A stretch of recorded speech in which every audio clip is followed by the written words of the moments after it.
Hello there, I'm Nick, and this is Portable, where we look at the portable ports of console games. And goodness gracious, I've missed this particular show. I've been wanting to get back to it for a long time, and I figured with our subject today, now is as good a time as any to jump back in. Because the games I'm discussing have quite a bit of controversy surrounding them, and a lot of opinions are flying around, so I thought I'd throw my hat into the ring. Or, no, sorry, the hat throwing's in Odyssey. It's on this collection.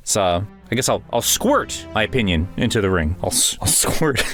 What's wrong with me? Yes, Nintendo has just released the Mario 3D All-Star Collection, a compilation of Mario 64, Mario Sunshine, and Mario Galaxy. All of them undeniable classics, and all of them playing pretty freaking spectacularly on the Switch. So what's the problem? Well, depends on who you ask. Some find the presentation lackluster, others find the game amount lackluster, and pretty much everybody agrees that the limited release, both physically and digitally, is kind of BS. Yeah, so if you're watching this in the future, you might not even be able to buy this thing off Nintendo's store. As of this recording, September 2020 until March 2021, 3D All-Stars will be available. But after March, you're not going to be able to find it physically, unless it's secondhand. And apparently it's just not going to be on Nintendo's digital store either. And I have to agree with the people that think this is kind of BS. Nintendo is notorious for faking scarcity, and they're being pretty blatant this time around. There are no two ways around that. I'm not going to try to defend it, so don't expect me to play Apologist for that. I think that's a crummy business move. And I also believe that because it is a limited release, Nintendo feels it can justify not really putting a whole lot of effort into the presentation of everything. The menu itself is just the 3 games and then their 3 soundtracks. You don't even have separate menus for those things. Like, they just wanted to bulk out that first menu so you can pretend like you have a little bit more than what you actually do. And even with the soundtracks themselves, you can't really mess around with the times or anything like that. You can't like skip through a track to get your favorite spot or anything like that. You can play it and you can turn your screen off, but that's about it. And because it's only been released for a few months, I think that's why they haven't put that much effort into the actual presentation of anything here. Which is truly offensive if this is supposed to be representing 35 years of Mario. Like, why don't we have something celebrating the history of this or getting a little bit more behind the scenes? Love to see some of those wacky old ads or all those missing assets we were just made aware of from Mario 64. Why am I discovering that Luigi was a real thing because of a leaker and not from a compilation like this? Especially since that first game, Mario 64, did get remade. It would have been really nice to see the DS assets scale up a little bit and then given true 3D motion instead of me having to take my DS copy and throw it into my 3DS so I can pretend like I have a joystick that works. Also, in case you haven't played Mario 64 DS on a 3DS, that's how you should play it. I know it's only 8 directions, but a joystick's going to save you so much pain on your thumb. Trust me. And the lack of Mario Galaxy 2 is pretty egregious as well. Like, we've had years of compilations doing this properly. Sonic Jam had that whole 3D world just made up of assets of a game they weren't actually going to make and turned it into something truly memorable. I adore that. And it made the games in the pack really feel like museum treasures, you know? Like, these were relics, these were masterpieces. And really, the games were only a few years old at that point. And again, with Mega Collection Plus, I mean, I missed the 3D stuff from Sonic World, but the presentation was still pretty fantastic. Even in Nintendo's own roster, the Kirby Collection, hell, Smash Brothers, all of them do a better job representing the history of the games they're presenting. And Nintendo, if you're gonna treat these games like priceless treasures that belong in a vault and can only be shown off for a rare time, like, show them a little more respect. Show your audience a little more respect. Mario 64 changed everything in gaming. I want to discover more about it, and I want to hear from the people who made the game. I really don't understand why Nintendo does this. We have not seen that much effort in a Mario compilation since, well, the original Mario All-Stars. And they even got lazy with that game. They re-released it on the Wii with this big fancy box and a booklet, and all the game disc had was that one ROM. 3D Collection is not that egregious, but still, man, like, why are you doing this to us? And I'm also seeing people comparing this to the recent Spyro and Crash compilations. Those were $40 and they completely reskinned those games. Now, I wouldn't say it's quite as easy reskinning the Mario games. I mean, they're from different platforms, and while they have a lot of the same base abilities, they're not the same games. And truthfully, I really don't know if I want these games messed with graphically a whole lot. That said, Mario set that precedent with the original All-Stars. They upgraded the graphics on all the original games. That's not to say these games aren't worth the asking price, but everything about this compilation feels like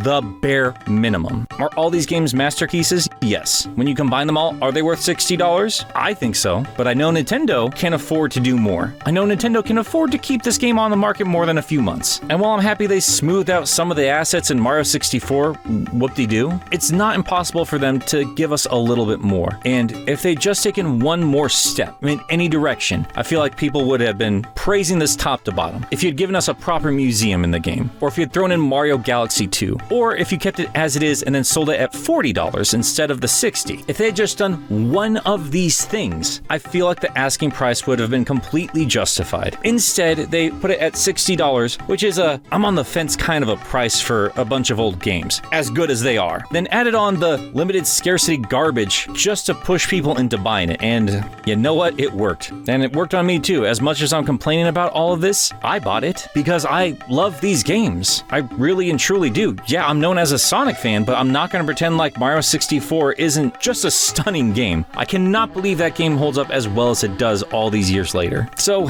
complaining aside, how are these as a portable means to play these classics? Honestly, while I am a little bit miffed at the price or the lack of extras, the games play really well. And it is kind of bold of Nintendo to just throw out Mario 64 basically as is. Yeah, they polished up his buttons and don't have as many crinkles in the numbers, but it's basically the same game we got back in 1996. I know there's some tweaks here and there in terms of audio, and it's more based off the re-released version of the N64 game in Japan or whatever, but this is Mario 64. And yes, there are parts where it is showing its age. Some of these stars are BS. There are just a few too many slopes for my liking, and the game is ridiculously punishing in terms of screwing things up. You launch a cannon off the wrong direction, you're probably gonna die. And there are a few too many enemies who will punish you just by throwing you off the side of the level, either killing you or forcing you to make your way all the way back up. Regardless, you can tell that these were geniuses experimenting with the third dimension, and that genius shines through. I'm not sure if we're ever gonna do a deeper dive on Mario 64 on my channel, but just know I adore this game, as frustrated as I can get with some of these challenges. Mario Sunshine, on the other hand, seems to have a bit more controversy surrounding it, and always has, mostly because we waited quite a long time for a follow-up to Mario 64, and then Mario showed back up in, well, a Super Soaker backpack. And in a tropical setting, like, that's usually just one level. Why is that the entire theme for the entire game? Also, some of the pollution monsters just gross me out. You know, how they bubbled out and then just sounded like an upset stomach. Also, they're kind of, like, super brutal at times. Like, the squid, like, just rip off his tentacles. Regardless, it's good to see this game in HD, like, official HD, and on a portable system. It holds up beautifully, and I forgot how much I actually missed all these flood abilities. It does suck that we no longer have the pressure sensitivity, and I still get screwed up every time I go behind the shoulder, and I don't have an inverted option to use with the hose, but that's something that's keeping me from enjoying myself in this game. And while I have a lot more to play, I think this might be the definitive version of Sunshine. It was one of the prettiest games on the GameCube, and seen in HD just proves that. This game will never not look good. Also, I love that Bowser's speaking just fine at the end of Sunshine. How dare you disturb my family vacation? But then you get to the start of Mario Galaxy.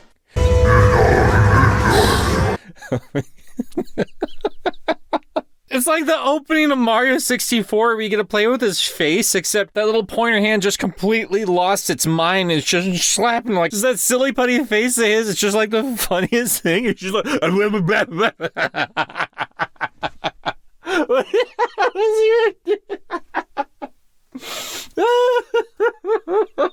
I don't know how I forgot how much I loved Mario Galaxy. This game is so beautiful. It is so stupidly pretty. It really feels like the Wii, the system that it was made for, was holding this thing back. I know a lot of people were worried about how the star bits were going to work because the game apparently relied so much on the pointer, but I'll be honest, I always felt it was forced in when I was playing the original game. Like everything that stupid pointer did, I just wondered to myself, why can't I do this with a button? I would have been happy with those stupid star bits just being gone completely. They're just a distraction as far as I'm concerned. Yes, you can use them to slow down bosses and feed Lumas and whatever else. It really just felt like it was there to make the Wii matter. In this version, while docked, you can use a Pro Controller or your Joy-Cons to good enough effect to get the job done. And in portable mode, you can just use your touchscreen to grab star bits. And thank God, Mario Spin is finally put to a button. You no longer have to worry about that stupid wrist swinging crap anymore. And it looks great, it sounds great, it's just great. This game's wonderful. And ultimately, that's kind of the point, I guess. DS. That's why I'm not really and truly angry about the lack of content when it comes to this compilation, because the games themselves give you a hell of a lot of content. Nintendo doesn't need to fluff this up with museum pieces or behind the scenes stuff. They don't need to put in any other games because they know that these 3 games hold their value. They know they put a ton of effort in the first time around, and there was not a whole lot they needed to do to make this work. I'm upset about the price, but not to the point where I wouldn't buy it. I don't feel like I've been cheated out of money because all 3 of these games are quite wonderful. I really don't care if you think these games are overrated. That's your problem. I'm sorry, but these are masterpiece games. I will play Mario Galaxy before I play almost any 3D Sonic game. I'm sorry. I love a bunch of those games, but they just don't compare to what Mario can do in 3D. Do I like the characters as much? No. Have I been more engaged with the story and design of stuff from Sonic's world? Absolutely, but in terms of pure gameplay, it's really hard to beat these 3 games. And that's why I'm just giving you a bare minimum. This isn't a deep dive in any one of these games because I'm not going to rush through these. I spent a little time with all 3 of them, and all of them are running perfectly fine. All of them work great on the go, and it feels wonderful having these 3 playable anywhere I want them to be. So yes, I am happy with this game, but despite all these games have given us, Nintendo should have been a little more giving in terms of a fully priced compilation. So yes, still middle of the fence here. If you grew up adoring Mario, this is probably the best way to experience all 3 of these games, even if you're missing out on pressure sensitivity in Sunshine or exact precision shooting in Galaxy. And yes, even though they did improve on particular things and add a whole bunch of extras the first time they made Mario 64 portable, I'd argue that this version of the original game is still probably superior to the dolled up version that came out for the DS, simply because you have true 3D movement here. We can debate back and forth, and honestly, I'm looking forward to actually diving deeper into 64 DS for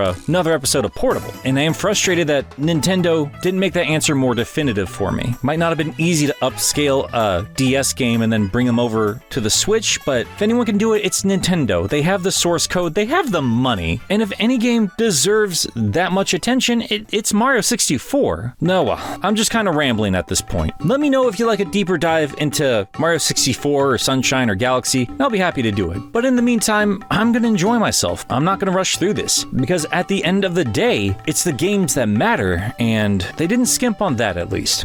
I'm interested to see what your points of view are, so please leave a comment down below. Thank you so much to our amazing patrons who have helped support this show, and all of our members on Discord. We just hit over 500 members, and it's been awesome. And if you're a little frustrated that I'm not talking about Sonic, well, you can always head over there. We're going to be starting a competition based around Sonic Adventure 2 to celebrate the upcoming Shadow video I'm going to be doing before the end of the month. I'm in there all the time, so come in and say hi, or give me a follow on Twitter. I'll catch you guys there. And until next time, toot toot, Mario Warriors.